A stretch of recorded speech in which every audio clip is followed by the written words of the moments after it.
Hi, everyone. Welcome for joining. We're going to give it a few more minutes while people log in. So hang tight. We'll get started here in 2 or 3 minutes.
All right, everyone, we're going to get started here. Welcome this afternoon or this morning, wherever you are, to today's presentation, roundtable chat with MessageGears, Merkle, and Snowflake on building a composable MarTech strategy that delivers. I am your MC for the day, Will Devlin. I'm the VP of Marketing at MessageGears, and I am pleased to introduce our panel that will be guiding us through the discussion and some learnings today.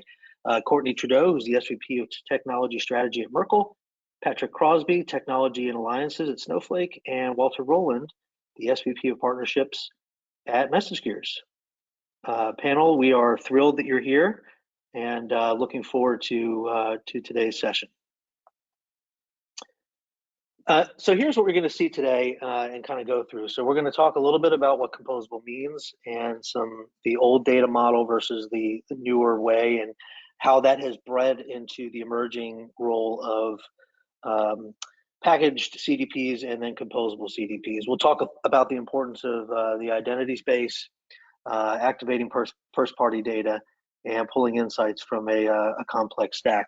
We'll have time at the end here for open Q&A. Most of this is going to be a roundtable discussion, so feel free to put questions in here as well. We want this to be as interactive as possible. Our panelists are experts in their field, so we invite that discussion here, but we also have plenty of time saved for questions at the end, so throw them in there and we will get to them.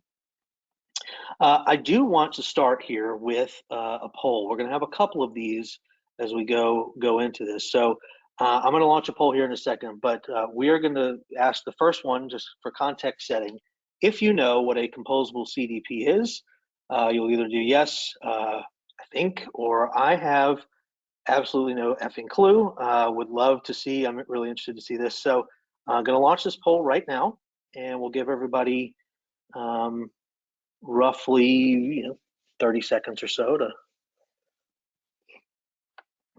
get in here. Appreciate the engagement. This is great.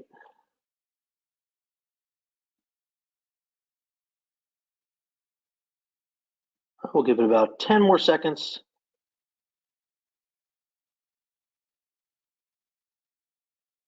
All right, looks like most everybody has voted. All right, so here are the results. Good, actually pretty great mix here of good amount of you know exactly what a composable CDP is, or think you know. Maybe you don't know everything. There's plenty of people that have no effing clue, which you're in the right place. So well done and welcome here. All right, let's get back to this. I don't know how to get the poll off. Oh my God.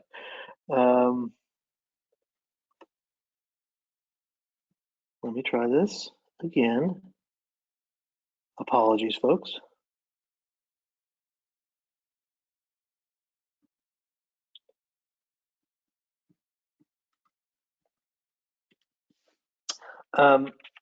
Walter, you want to quickly give a background while I'm Sure. finding the slides again on our panelists? I like your background, Will. Yeah, so we're gonna, you're gonna hear from me for a little bit, and then you'll hear from Patrick from Snowflake. The intent of this next portion of the flow for today's conversation is, and Will, hopefully you can get to the next slide here. There you go. Yeah, here we go. Patrick and I want to just frame it up for our attendees in terms of what the heck we're talking about, and then we're gonna have a panel discussion that Will's going to facilitate. So that's the flow for the day. I also want to say how thrilled we are to have Courtney and Patrick joining us. I'm somewhat humbled. We didn't have a chance to introduce everybody, but Courtney is probably one of the MarTech gurus in the industry. She has a big team that just lives and breathes MarTech strategy. So again, thank you, Courtney, for sparing time with us. And then Patrick joins us not only from Snowflake, but from MParticle. So I'm also humbled to have him joining us today because he knows probably a lot more about this than I do. But I've been at this for about 5 years. And I think this composable trend, we just wanted to frame it for everybody a little bit in terms of what the heck we're talking about.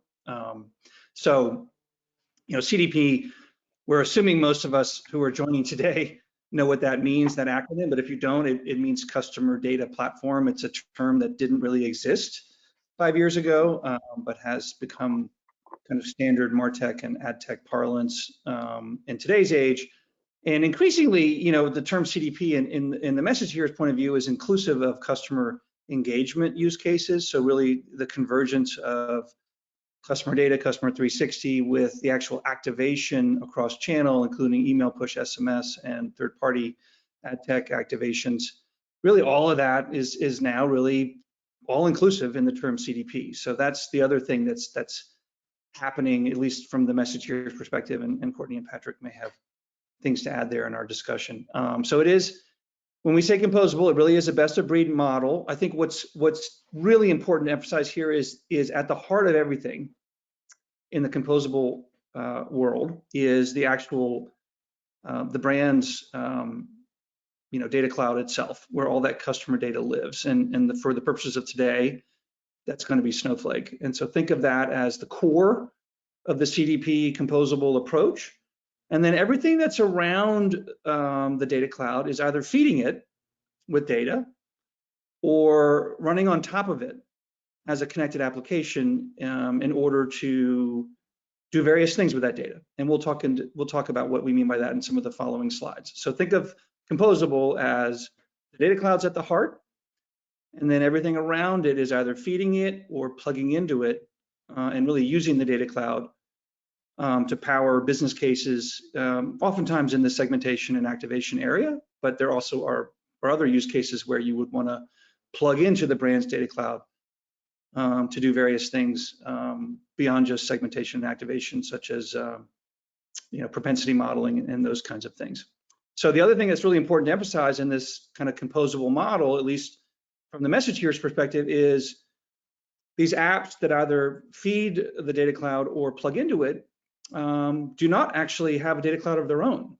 And that's a pretty big shift in the way SaaS works. For those of you that have been around for a while, SaaS is a 20-year-old construct, software as a service.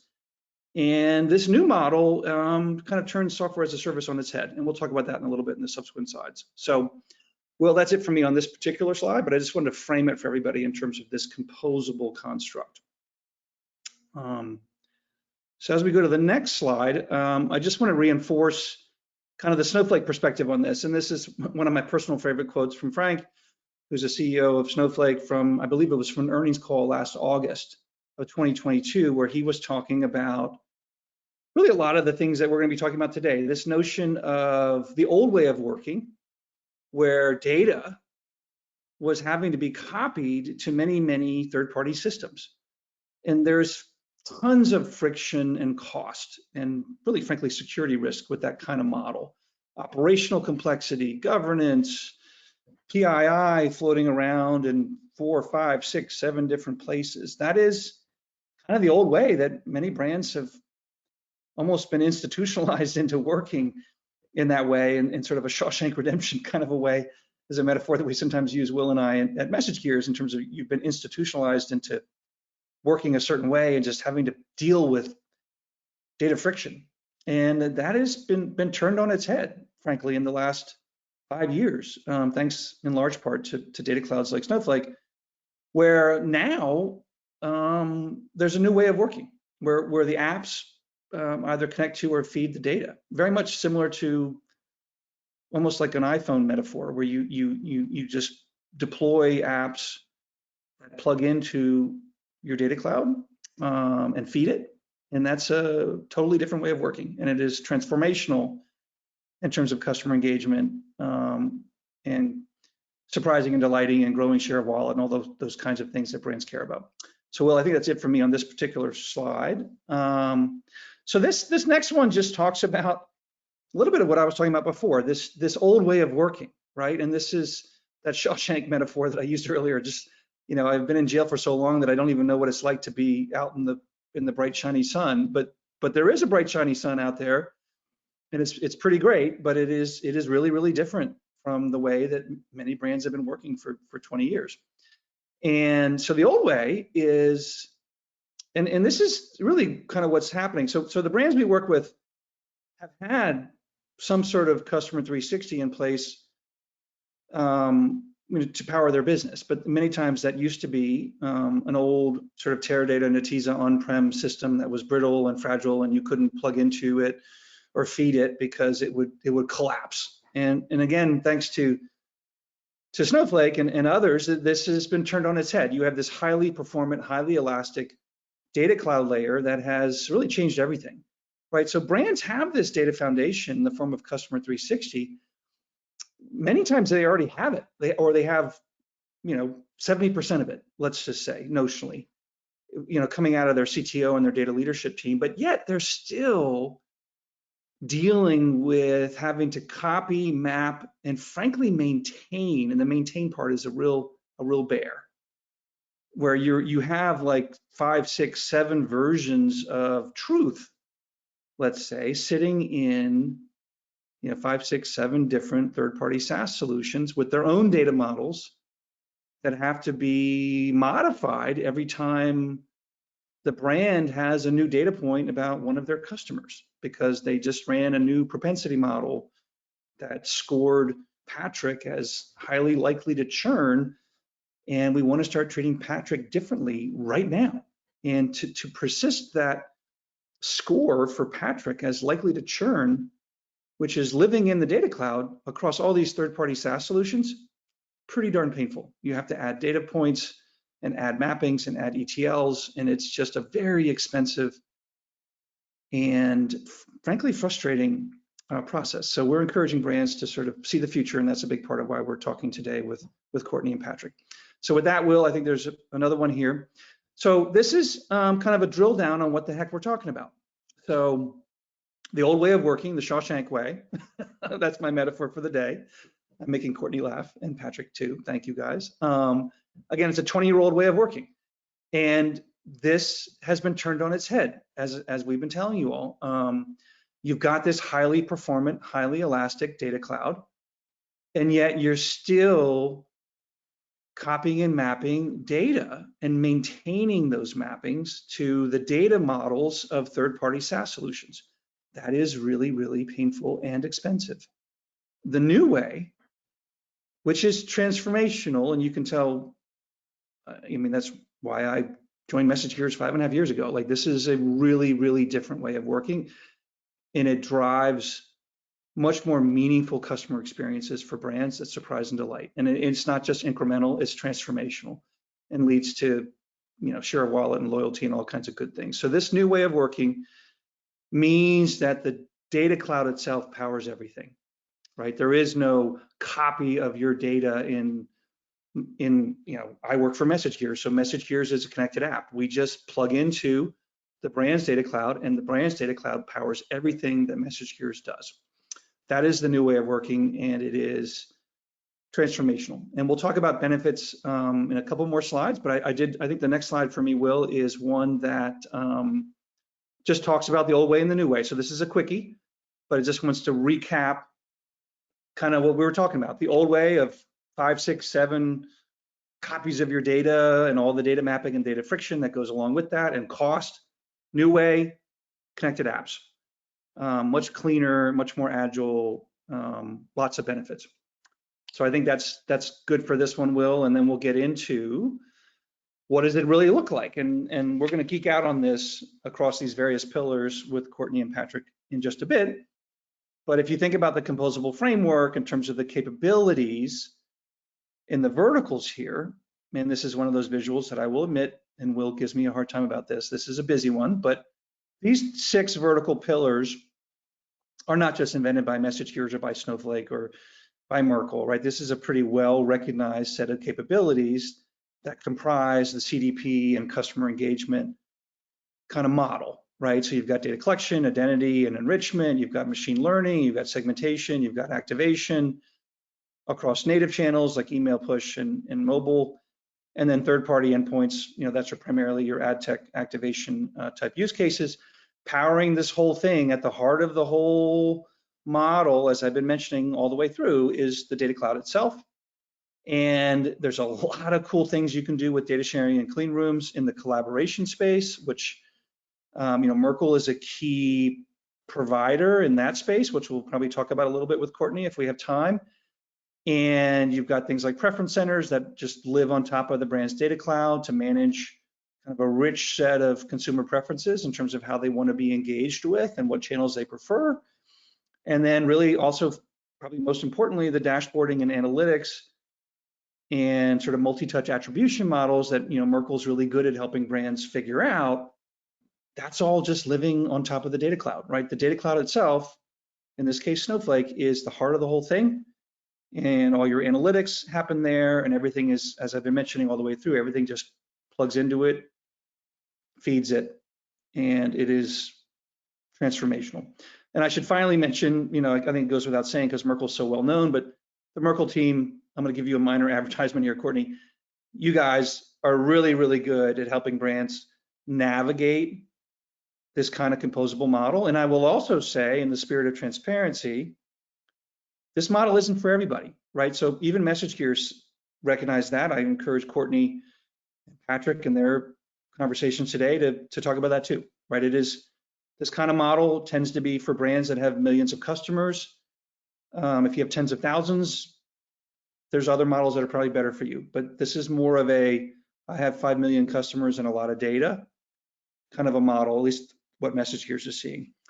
So Will, I think you'll take me to the next slide here.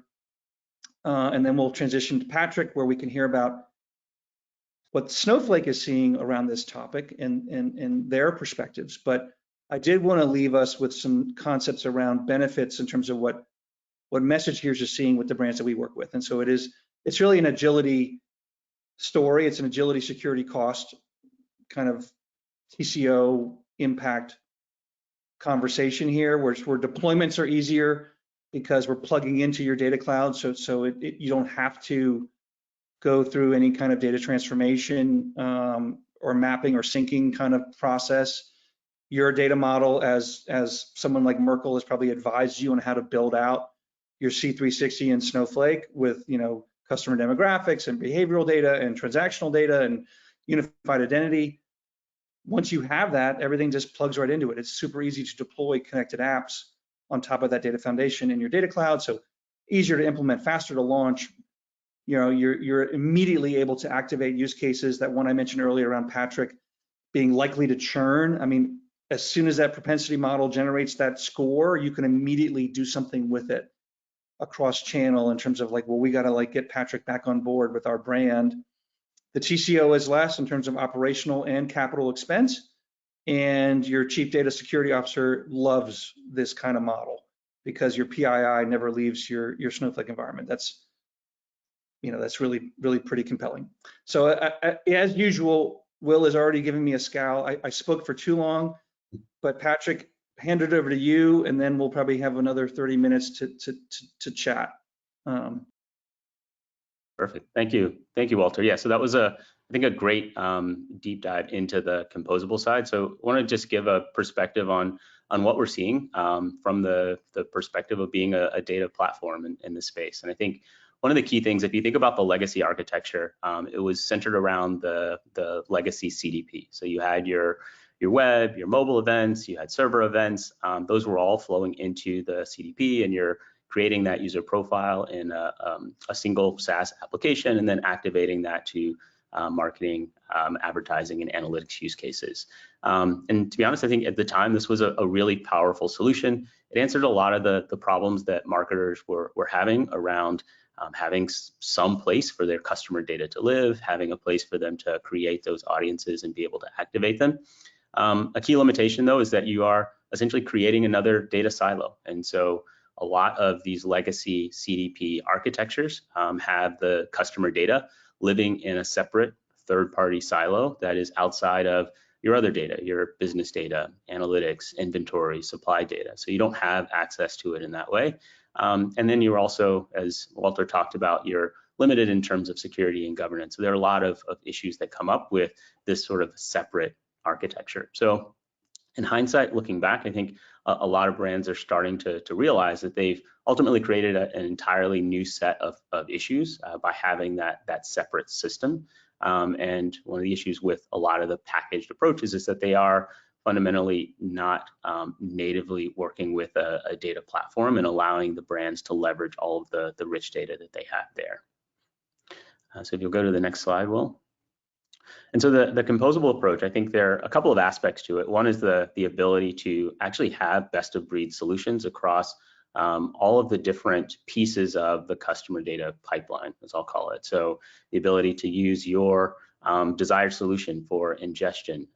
If you want to, there's some examples here. If you want to use a different solution for getting events and analytics, if you have even an internal team that's actually doing your cohorting and segmentation, you could leverage that. Also, there are great solutions like MessageGears that you can leverage to do that and to actually activate through those email channels. And so you're able to really craft a solution that meets the needs of your specific business and the data that you have, the schema that you need. And so that's really powerful. I think the other aspect that's really powerful about Composable is that the players, the solutions in this space have been leading the way in terms of building natively with the data platforms. And because of that, they are natively accessing the data where it lives and where brands are increasingly putting all of their data, not just their customer data, but business and financial data. And so those solutions, these composable solutions, are just much more effective in being future-proof and being scalable and really unlocking all of the different use cases that modern marketers want to deliver to get personalized experiences. So this is really the power of the composable approach. It really allows you to have those best of breed solutions. And like I said, these solutions are really leading the way in terms of natively integrating with the data platform. Great, thanks so much. All right, so let's bring all of this together and sort of jump right in with the panel. We'll start with the first topic here. So in a competitive market that's dominated by data-driven brands, the success of our marketing strategies really depend on the ability to leverage the customer data effectively. We know that marketers need systems that can not just gather good data on their customers, but need to be able to unlock the insights within the wide variety of channels and campaigns. CDPs, CDIs, they often come to mind when looking to solve data challenges like this. So I'd love to start with hearing from each of you about what considerations brands should be making when trying to achieve and leverage this true 360-degree view of their customers? And Courtney, let's start with you. Awesome, thank you. Get to talk finally, but that was an awesome overview. I just love both of the perspectives. So, I mean, I think this topic is great because it flows right from the talking about what composable means. Because brands, when they're thinking about how they want to reach their customers and do experiences with their customers, they're also thinking about what data they need as part of a customer 360 in order to have these interaction and experiences. And what's great about the composable approach and the cloud data warehouse is that you have access to those unlimited amount of 360 attributes because they're natively integrated. Taking a CDP approach, you're going to have to develop out those finite use cases a little bit more clearly so you know what data you need to bring into that CDP. Again, because the big difference here is that you're creating a net new data model in your CDP to then go activate it versus natively connecting into your cloud data warehouse and pulling out those attributes on demand that you want to use to then reach your customers at that point of interaction. So understanding the differences there is really important to help you build your strategy on what data you need and where it needs to be in order to then go market to your consumers. And Will, I'll weigh in here just real quick, and I'd love Courtney to comment over top if she wants to, or Patrick. But Sure. you know, I think when we mentioned earlier, Patrick, package CDPs, I think are still viable options. Yeah, absolutely. And Courtney, I'm glad to hear you affirm that. I think you know, every brand needs to figure out, you know, with a trusted advisor like Merkle, like what's the right model in terms of, you know, crawl, walk, run in these areas, and do they want to bring in a data cloud to take ownership of their first party data and all those kinds of things. What MessageGears is seeing in this space is you know, there are certainly what we think of as CDI, so that's customer data infrastructure. There's folks like RudderStack and Snowplow that are feeding the data cloud and providing a key pillar of composability. And that is, I think, super important to recognize that this sort of behavioral data flowing into either a third-party, you know, package CDP, like the behavioral data piece is pretty important. And I'd be interested whether, Courtney, what are you seeing in that area in terms of just the website and mobile app behavioral data and the identity resolution of that data? That strikes me as a key piece to think about whether you're going down the package or composable path. Yeah, no, absolutely. I think that bringing up the capability from a package CDP to be able to draw out that behavior data, especially in real time, and be able to react to it in real time is certainly definitely a big use case that a lot of brands are going after. And it's something that is going to be very relevant. That said, as other ingestion technologies are coming up to speed, just like what you said, getting that data out of your website, your app, or wherever it's coming into your data cloud is equally becoming easier. So that then you can react to it in real time via more composable architecture. So that space is coming up to speed with that native capability of those more composable CDPs, but it's definitely a big use case and a big reason to go with a package CDP. If you're driving all those real-time use cases and need to react in the moment and need that today, that is something that they definitely have gained that foot on. But that said, I do think I did want to comment because I didn't mean to sound either direction. I think both of the technologies are very viable, and however you go in your tech stack, it's based on your need. And we see all approaches. We see composable, we see packaged, and then we also see a hybrid, which is also an interesting opportunity for a lot of organizations out there, because it's not one or the other. There's always gray space. And we've been seeing more and more organizations that are going with a packaged CDP for certain use cases, but then are tapping into that composable market and starting to experiment there. And then over time, they're going to figure out where they land. Yeah, and one thing, so I came from a packaged CDP, and there are a ton of great solutions out there, and they're still seeing a lot of success and growing rapidly as well.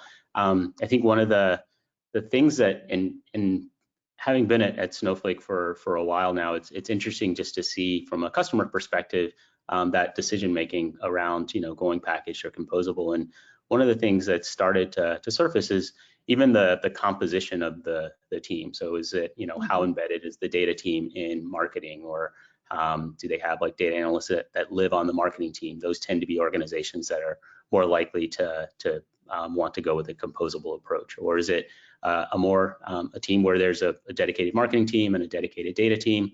In that sort of structure, oftentimes a packaged approach can make more sense, just because of the nature of communication between those teams. So we're definitely seeing both of those approaches. I think though the really powerful piece about the composable approach is that ability to typically integrate more natively with a data platform. And you're starting to see some of that with the packaged solutions as well, but the composables have really led the way there, and it's unlocking a lot of value for clients that are leveraging it.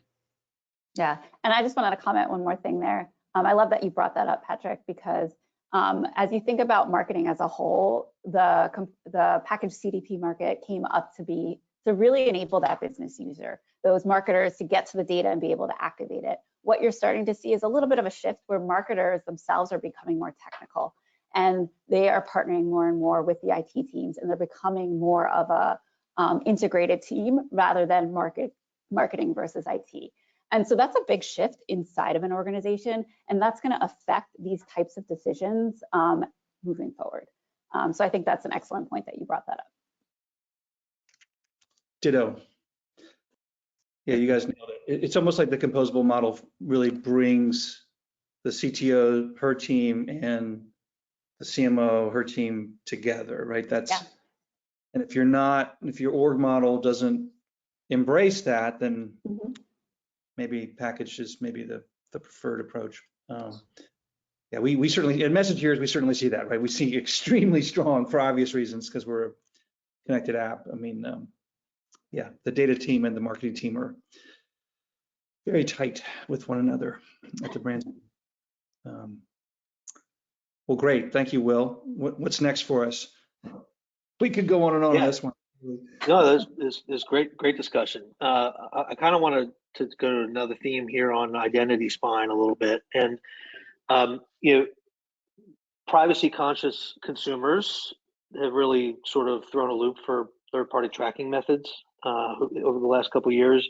So how should brands be thinking about providing the personalized experiences that customers expect when identity resolution and maintaining the central source of truth already feels hard?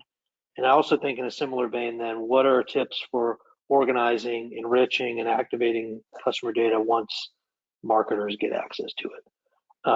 Patrick, let's kick this one off with you. Yeah, absolutely. So I'll say, identity's hard. It's always been a struggle, and I think that's part of why you're seeing so many solutions out there, really providing customers with ways to try to manage that. One of the things that I think, in terms of getting to that central source of truth, a key thing to always keep in mind is that everything's going to change. And so we're seeing that now with cookie deprecation, with privacy regulations, and it makes the old model of identity resolution even more complicated as brands attempt to do that. I think going forward, you have to keep that in mind, that you need to remain flexible and have data models and the ability to change as the world around you changes. So the flexibility piece, I think, is a really key aspect to keep in mind. But in terms of being able to be successful here, having a true single source of truth is really critical. So, and again, back to the discussion that we had about the legacy CDPs and the approach, that was the attempt. It was, let's have this as, excuse me, the single source of truth that lives, in this case, as a third-party solution outside of your brand stack, but it does bring together all of those different behavioral events and gives you an opportunity to bring that together into a resolved user identity. Ultimately, though, like, you're challenged with, what if I need to scale and I want to get third-party enrichment data or third-party insights? How do I do that? And so you're leaning now on that solution. If they have that capability, you can use it. If not, then you need to either pull that out of the system and do it on your own, or you need to adopt a new solution. So you don't have that flexibility. And this, I think, is where having leveraging your data cloud as a single source of truth for this gives you full flexibility. So you're putting all of your behavioral data there. All of the insights that you know about your customers can live there. And as you come across new ways to identify, to do either AI or machine learning to understand more about those users, or to buy third-party insights that give you more identity resolution, you can leverage those as well. And so it does give you a ton of flexibility there. So I'd say the key thing is to just know that everything's going to change. So you definitely need the flexibility as you're thinking about this and building a strategy. And a data cloud can be a really powerful way to provide that. Yeah. Do you want me to jump in, Walter? I didn't know if you had. I do, because you know so much about this, Courtney. I'm humbled. So, yeah. So I absolutely agree, obviously. I think we're seeing, so number one, yes, identity is difficult and it seems daunting, but the truth of the matter is it is a commodity. And what I don't like to see when I walk into an organization is that they're building identity resolution from scratch, because that is an enormous undertaking. The maintenance on it is huge, and it becomes a cost, like just a cost center. It just sucks out the life out of your organization. It's a commodity. You can buy it. You need to find what's right for yourself. Obviously, Merkle does have a product in this space, so I might be a little biased, but the key things to know about identity is that you're going to want to resolve your terrestrial identity, which is your PII data, but you're also going to want to resolve your digital identity, which is your device IDs, your IP addresses, all those sorts of things. And the CDP, the package CDP, does that really well, does the digital identity piece, but what it doesn't do is really well is that PII piece. So having your identity built into your data cloud where you can bring these two things together is definitely an advantage, I think. It allows you to build that identity spine to your customer 360. It also allows you to own that identity graph. So to Patrick's point, as things change and evolve and cookies go away, you can flex and curve, and you're not married to some SaaS solution identity graph that's over here while the rest of your data is over here. And I think that's the key piece you want to understand, is owning your identity graph, having it in a place that can flex as the market flexes, as well as understanding the rules in which you're resolving those identities that are custom to your business. I think all those things are going to help you be successful. And then once you have your identity resolved, then it becomes easier to get that enrichment that Patrick also referenced. Yes, absolutely. I'll jump in. Thank you, both of you. First of all, I love this topic. I knew nothing about identity 5.5 years ago. Now I'm armed and dangerous thanks to our customers and our partners. I love the way Courtney described it in terms of terrestrial versus digital. I think it's important just to intellectually have that construct. Terrestrial is, mailing address and those kinds of things. I will say in terms of the composable landscape that MessageGears works very closely with, there's some great providers out there that are solving for the digital identity resolution from a behavioral data perspective, and doing so in a warehouse native way, right? So they're resolving digital identities as they're flowing in from web and from mobile experiences, the event data, and they're resolving it to a single unified persistent digital identity, and that lives in the brand's data cloud. So that's pretty compelling for the digital identity resolution piece. And then the terrestrial, which is, the three versions of Courtney: old address, new address, vacation home 2, vacation home 3. No, Oh, yeah. I'm kidding. I wish. It was, in fact, a vacation home. I'm teasing. But the terrestrial thing, that's, again, you don't want to build that yourself, to Courtney's point. Like, Merkle's got great solutions. Snowflake is, by the way, making this easier and easier and easier to do. Like the terrestrial identity resolution, tapping into the Snowflake marketplace and the data clean room and the data sharing capabilities. This is becoming near real time kind of service, not only for identity resolution, but also for data enrichment to power more advanced segmentation and pricing decisions and all kinds of coolness like that. That terrestrial identity and terrestrial data enrichment is just, again, transformational business impact, because you can do these things very fast now to then drive more meaningful customer experiences across bajillions of use cases. So that is the data sharing, data clean room stuff, otherwise known as data collaboration. Merkle's a big player in that, so are others. I mean, so that's super cool stuff. And then, Courtney, you've educated me on use cases for identity spine that I think are really important to maybe tease out a little bit here in terms of just like some really obvious ones. Like you don't want to spend money on 7 versions of Patrick. Like, so resolve that to a single identity so you're not paying for paid media across those 7 Patricks. That's number one. Number two, knowing that Patrick's a super valuable customer, right? That's important to resolve the 7 Patricks into a single identity so you actually have a complete point of view on how valuable Patrick is and how much we don't want to lose him. Am I missing anything else there, Courtney, in terms of like the criticality of that identity spine that you're seeing? I'm sure I am, by the way. I mean, that's at the crux of it. I mean, understanding who your customer is and like that ID, again, I think you're referencing too, like the criticality of activating your first party data as cookies go away. That's what you use, not only for your email or your traditional owned channels, that's what you're going to be using for media channels. So understanding who that person fundamentally is to be able to reach them in a channelless marketing approach is going to be significant, especially as you think about the world evolves and the use of now AI and ML are coming into play. You want to make sure that you're feeding it that right information. And the only way to do that is to resolve the identity of the person to the right thing and that single ID. We can go on and on about all of that. All right, so we all agree, a lot of legs and arms. We all agree identity is really important, but Yes. it's also, I think Courtney made a really good point. It's a commodity.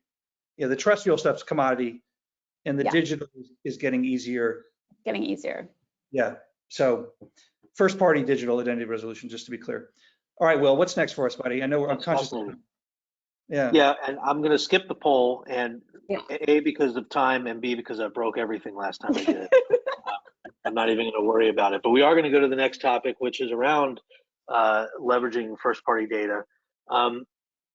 Better utilizing first-party data is like the first step in highly targeted campaigns, being able to accomplish those. So what are some strategies that brands should keep in mind for gathering and arranging that data, as well as the best ways to then leverage it in owned and paid campaigns?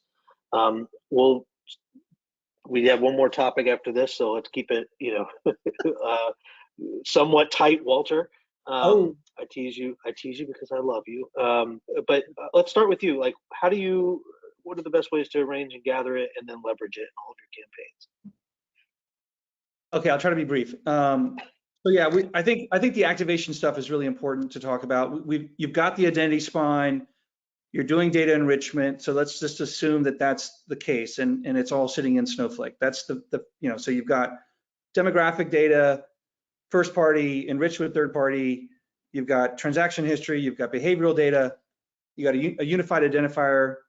What do you do as a brand? Well, I think the stuff that MessageGears sees with our customers is, first of all, owned channels are way less expensive than paid, right? So like, let's not forget that. We're talking, pennies for email, SMS, and mobile app engagement versus, $10, $15, $20 CPMs for paid media channels. And I'm not even talking about direct mail or anything like that. So owned media, pretty powerful.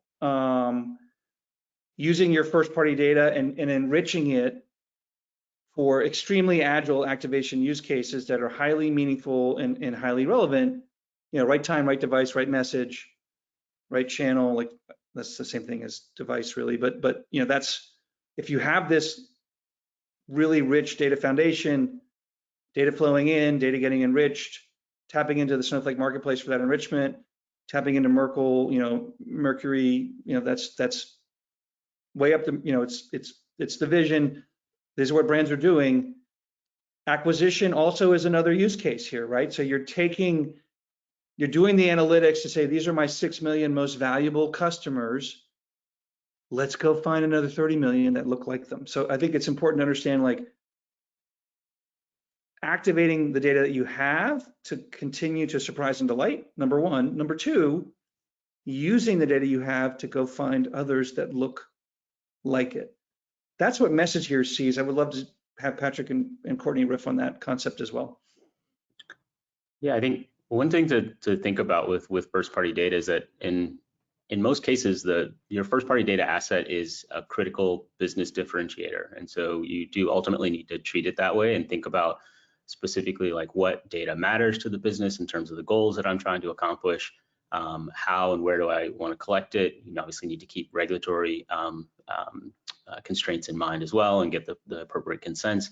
So the first party data can become and should be a critical differentiating asset for the brand because it is how you actually deliver a personalized experience. And that brand experience is ultimately going to drive and define the ability for your business to grow. I think that's a critical thing from a strategy standpoint. When you start to think about the best ways to leverage it across owned and paid, I think, Walter's correct in terms of like, oftentimes it's the ROI on owned can be really high. It's also much easier to measure. Like you have control over all of the data path. And so what happened from end to end. And so your data provenance is really high. The potential issue though is that it can be an echo chamber, right? Like you're talking to users that you already know. And if you need to grow, you do need scale. And so you do have to access other channels. And that's where paid comes in. Increasingly, what we're seeing in a lot of the conversations that we're having with marketers is they're seeing a convergence of ad tech and MarTech. Yeah. So a convergence of owned and paid media, both from an organizational standpoint, so the teams coming together and working more directly, the technology starting to really merge, and so more traditionally MarTech owned channel solutions, adding things like clean rooms or third-party data enrichment, or going deeper into their DSP and SSP activations. And similarly on the traditionally paid side, some of the identity spines and third parties starting to try and leverage first party data and get access to that largely because the granularity and sort of resolution of some of the third party data is going away. So that is converging. And so really thinking about how do you take your first party data asset and leverage it effectively across owned and paid, and potentially considering how as an organization you can better bring those two teams and data sets and thinking together. Yeah, that's great. I don't think, I know we don't have a lot of time, but I don't have much more to add except that emphasizing the data strategy piece that Patrick just touched upon, knowing what data you have and what data you want to get and why you want to get it is super critically important, especially when you're asking for a piece of data from your known customers. You better have a use for it. Do not just ask for a piece of data and then just let it sit there and rot in your cloud data platform, because then you're not true to your customers. So have a plan, a strategy for your data, and then deliver on that. Provide a piece of value to your customer based on that first party data asset. What do you know about your customer, and how can you leverage that to give them what they need in both paid and owned? So I'm gonna stop there. Oh, that's terrific. I was going to say one. Patrick, I know Will's taking us to the next and final topic. You guys alluded to clean room and data sharing and data creation. We could talk about a whole webinar just on that. That's in terms of separate, yeah. Yeah, I'll leave it with your first party data is an asset, and you can use it for collaboration with partners to do really cool stuff. We'll just have to leave it at that for today. But Patrick, I think you kind of got that going in my brain in terms of it's an asset, not only for activating across owned and paid, but also for partner collaboration up and down the supply and demand chain. And the use cases there are really cool. Let's do it again. Part two. Part two. All right, let's go to the last topic before we have a couple of questions here and wrap up. This is around reporting and analytics. And so the more information is available than brands are able to use or manage, yet demonstrating the ROI is still one of the biggest challenges we see today. Often because there's a perfect storm of inconsistencies with behavior, user behavior, data structure, business processes, reporting infrastructure. So what advice can we give to people who are interested in developing stronger reporting and analytics within what is inevitably a very complex tech stack. Courtney, we'll start things off on this one with you. Gosh. Okay. Yeah, there's so much. So I think I'm going to just pull up in my brain, and I think encourage everyone else to as well, the very beginning, the kind of layered, columnized slide that was there where you saw data cloud on the bottom and you saw all those things, and you saw analytics kind of sitting there on top of the data cloud. So if you think about that and you have that on your mind, I think what comes out of that is understanding that instead of having all your separate reporting living in each platform of itself and then trying to bring it together and make sense of it and get those ROIs, get the measurement, get the attribution out of it, having everything funnel into that common space in a Snowflake, and then being able to put your reporting tools on top of that is going to be instrumental on delivering on ROI, attribution, measurement, all those things. It makes it easier when you have everything not only sitting in the same place, but using the same language, having the same variables, that sort of thing. It's going to be easier for your teams and your analytics teams to do their jobs. The other thing to consider that is also very difficult is that commonality of taxonomy across your organization. What tends to happen is each individual channel does their own sort of taxonomies, as well as reporting, as well as ways of looking at things. So then it becomes almost impossible to look at the customer journey across. So having a common set of taxonomy, ways of thinking about things, ways of tracking things across the channels, again, going to that method and that thinking of channel-less marketing is going to be really key in getting not only everything into the data cloud, but then being able to marry it against each other to see that complete view. And I'll let someone else take it. What she said. Yeah.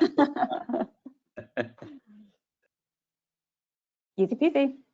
All right. Well, yeah, not much to add there. Great. Well, I will add one thing while you take a second. Wait a second. Yeah, I want to add. I gotta talk. Listen, otherwise, the third-party providers tend to take all the credit, right? And if you want to have an open and honest discussion on attribution, Exactly. I think you need to do it in the data cloud, because otherwise every channel is going to take 100% of the credit, right? That's what we see. And so you want an open and honest, you need a common taxonomy. And so talk to Courtney and Merkle on how to do this. But yes, that's the answer. Happy to help. Yeah. We have a time for a couple questions here at the end. We've had some audience questions come through. I'll start with this one, and it's open to any of you. Could you speak to how all of this applies to B2B brands that need to do things like account-based marketing, lead scoring, integrating with a CRM, those types of things? Yeah. Yeah, I think one of the things that to keep in mind, and this goes back to the flexibility piece. I mean, with a B2B brand, you have essentially another layer in a scheme. Mm-hmm. So you now have an organizational structure that then below that may have users or account reps or things like that. Mm-hmm. And so it is a different essentially schema. It's a different data structure. There are some CDPs that actually support B2B natively. There are some that don't. And I think largely as businesses grow, they may change just how they either think about their organization or how they want to structure that taxonomy. So for a B2B business, like, you do need to, one, make sure that you have sort of schema agnostic approaches, so that you're working with solutions that can support that, or solutions that are schema agnostic and can sort of support any layering that you might have. And then you'll want to be able to leverage that. That is a rich insight that you have, being able to roll up to the organization. You want to leverage that across your entire customer journey. So I think the idea of separating the application and data layer, it still applies. It gives you the flexibility to support that in a better way. Because I've definitely seen cases in which, customers they're just not able to use a bunch of solutions because they don't properly support B2B, and that's something that's hard to do when you're in an opinionated schema. Yeah, I think the concepts still apply, and to Patrick's point, there's just another layer. But I think what you need to understand is that having everything sit in that data cloud when we were talking everything, we didn't talk about service, or sales. But as you talk about B2B, that piece becomes so much more important. So that data itself should also be flowing into your data cloud, and your identity then works in a fairly more complex way, but it works a little bit harder to say, like, this is a person, but this person actually belongs to this account, and this account belongs to this organization. So having those complexities layered into your identity solution within your data cloud makes it easier then for marketing activities to be shared with sales, for lead management, to understanding how they were reached when they weren't talking to sales, so that salespeople can then do their jobs even better. So I think it adds a lot of value to think about it in this composable way, but it is, yes, a little bit more complex with that added layer. I got nothing, Will. Great. Thanks. No, that's great. Well, I think this last question here is a good one for you. And if we have a lot of questions we won't be able to get to live, but we will follow up afterwards. But this one seems to be around propensity and predictive modeling. How are brands leveraging first-party customer data for predictive modeling, and what are some of the use cases? Walter, I assume that's right in your wheelhouse. I hear you talk about this a lot. You want to take that one? I'll lead it, but I want Courtney and Patrick to weigh in. I would say this. I mean, again, the composable model, you've got all your customer data sitting in Snowflake as the data cloud. That's the use case here, right? So if that is in fact the case, there's really cool things you can do around bringing in predictive tooling to, look at churn risk, look at likelihood to be future value customer, high value customer use cases, churn risk use cases, lookalike use cases.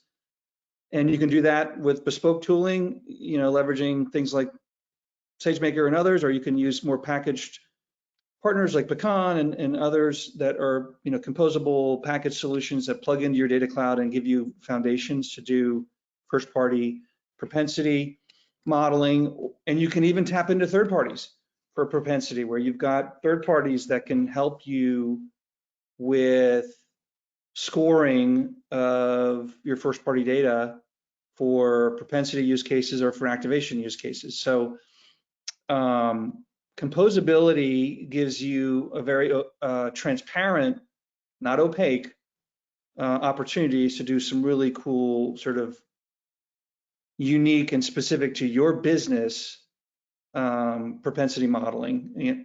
Depending on your healthcare versus retail, very different, right? But if you have all of that patient data sitting in your data cloud, you can do a lot of really interesting things, across these propensity use cases, which obviously vary widely across industry. So that's what MessageGears sees our customers doing. I would love to hear Courtney and Patrick pontificate on this in the 2 minutes we have left, because it's a cool topic. I think one of the things when you think about training these propensity models, the breadth and depth of data that you have is going to be critical to getting the best training. And it's a great example of where having all of your data from both a historical time frame, like being able to go back further, and then also just having different types of data. So getting beyond just your customer data, but other insights that could also be valuable for whatever you're training, whatever target variable you have. So that to me is a really great example of where a data platform really drives a lot of value, is training those models. You're just going to get better results because you've access to so many more insights. Yeah, you kind of stole my thunder, but in a good way. That's exactly what I was thinking, just for the data cloud. And just to put a pin in it, within a package solution, there's only so much data you put in it. So if you're doing propensity modeling or advanced analytics on top of it, you have a finite set of data. So when you do this on top of your data cloud, you're getting all of that historical data. And that's what Patrick is just referencing, is that having the breadth and depth of all your data in one place doesn't limit the ability of your models. It actually expands it. It makes it a tenfold more powerful. And if you think about how the AI and ML world is evolving today with all the generative advancements, this is going to become more and more important as things get more automated. You want that historical knowledge because they're going to be able to pick up on things 10 years ago that happened and predict for it in the future versus, you know, just that finite set of the last 6 months that you had. So something to think about. That's a huge thing to think about, Courtney. You just blew my mind on that one. Yeah, mind blown. Well, Walter, Courtney, and Patrick, this has been a great discussion. And yeah, clearly we could double click on a lot of these and go even further. So more to come. But this has been a valuable hour. So I appreciate all of you for being here. Again, those that if you ask questions and we weren't able to get to them, we will follow up afterwards.